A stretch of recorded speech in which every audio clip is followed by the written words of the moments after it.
Hi hello నమస్తే welcome to curious మీ సిద్ధంగా ఉన్న సుదర్శన్. కుక్కకున్న విశ్వాసం కూడా లేదు. లేదంటే కోపం వస్తే కుక్కను కొట్టినట్టు కొడతా అని తిట్టడం మనం చూస్తూనే ఉంటాం.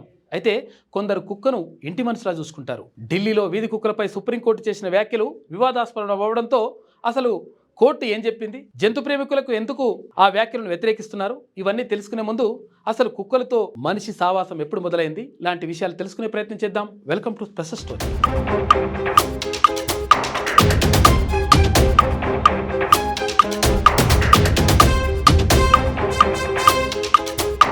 కుక్కలు అంటే విశ్వాసానికి పెట్టింది పేరు. కుక్కలు మనిషి యొక్క మొదటి డామెస్టికేటెడ్ జంతువులు. ఆర్కియాలజికల్ ఎవిడెన్స్ ప్రకారం కుక్కలు డామెస్టికేషన్ 15,000 సంవత్సరాల నుంచి 30,000 సంవత్సరాల క్రితం జరిగింది.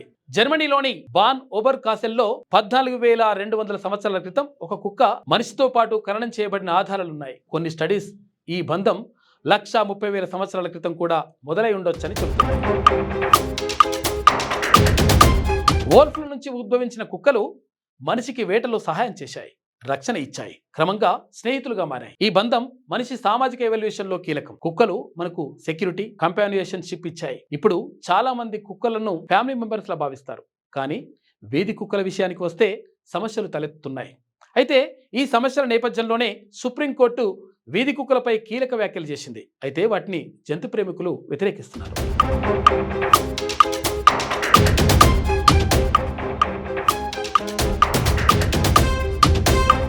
2025 ఆగస్టు 11న సుప్రీంకోర్టు ఒక సంచలనాత్మక ఆర్డర్ జారీ చేసింది. ఢిల్లీ ఎన్సీఆర్ లోని అన్ని వీధి కుక్కలను 8 వారాల్లో పట్టుకుని షెల్టర్లకు తరలించాలని, పబ్లిక్ స్పేసెస్ లో వీధి కుక్కలు కనిపించకూడదని ఆదేశించింది. ఎందుకంటే ఢిల్లీలో వీధి కుక్కల దాడులు, రెబీస్ కేసులు గణనీయంగా పెరిగాయి. 2025లో లక్షలాది డాగ్ బైట్ కేసులు నమోదయ్యాయి. రెబీస్ వల్ల చాలా మంది, ముఖ్యంగా పిల్లలు, ప్రాణాలు కోల్పోయారు. కోర్టు ఒక ఆరోపణాత్మక వ్యాఖ్యలు చేసింది. రెబీస్ తో చనిపోయిన పిల్లలను తిరిగి తీసుకురాగలరా ఈ యానిమల్ లవర్స్ అని అడిగింది. అయితే ఈ ఆర్డర్ పై పబ్లిక్ అవుట్ క్రై తర్వాత ఆగస్టు 14న 3 జడ్జీల బెంచ్ ఈ ఆర్డర్ పై స్టే చేయాలా అని రిజర్వ్ చేసింది. ఇది సుమోటో కేసు. మనుషుల సేఫ్టీ మరియు జంతు సంక్షేమం మధ్య బ్యాలెన్స్ కోసం చర్చ జరుగుతోంది. వీధి కుక్కలు కనిపించకూడదన్న సుప్రీంకోర్టు ఆర్డర్ జంతు ప్రేమికుల మధ్య భారీ వివాదాన్ని రేపింది. ఢిల్లీ, చెన్నైలో నిరసన ప్రదర్శనలు జరిగాయి. Animal rights activist Maneka Gandhi వీధి కుక్కలను తొలగించడం క్రూరత్వం కిందికి వస్తుందని స్టెరిలైజేషన్ మరియు వ్యాక్సినేషన్ ను సపోర్ట్ చేశారు. ఇక పెటా ఇండియా యొక్క మీట్ అషర్ ఈ ఆర్డర్ ఎంపతి లేకుండా చేసిందని, షెల్టర్లు ఓవర్ క్రౌడ్ అవుతాయని హెచ్చరించారు. వెటరన్ యాక్టర్ షర్మిలా ఠాగూర్ ఇది వాయిస్లెస్, జంతువులపై తలుపులు మూసినట్లుంది, మరింత సమతుల్యమైన పరిష్కారం కావాలని చెప్పేసి అన్నారు. అయితే సోషల్ మీడియాలో మాత్రం save Delhi NCR dogs trend అవుతుంది. యాక్టివిస్టులు animal birth control rules, sterilise, vaccination తర్వాత రిలీజ్ ఫాలో చేయాలని డిమాండ్ చేస్తున్నారు.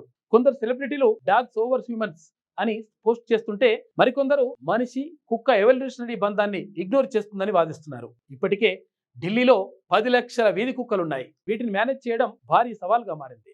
ఇక కుక్కలు చరిత్రలో మన స్నేహితులు, కానీ వీధి కుక్కల సమస్యకు బ్యాలెన్స్డ్ సొల్యూషన్ కావాలి. స్టెరిలైజేషన్, వ్యాక్సినేషన్, మెరుగైన షెల్టర్లు, అవగాహన కార్యక్రమాలు ఈ సమస్యలను పరిష్కరించగలవు. మనుషులు, జంతువులు రెండు సేఫ్గా ఉండే సొల్యూషన్ కోసం అందరూ కలిసి పనిచేయాలి. ఇది ఇవాల్టి స్పెషల్ స్టోరీ. చూస్తూనే ఉండండి క్యూ న్యూస్. మీ సిద్ధంగా సుదర్శన్.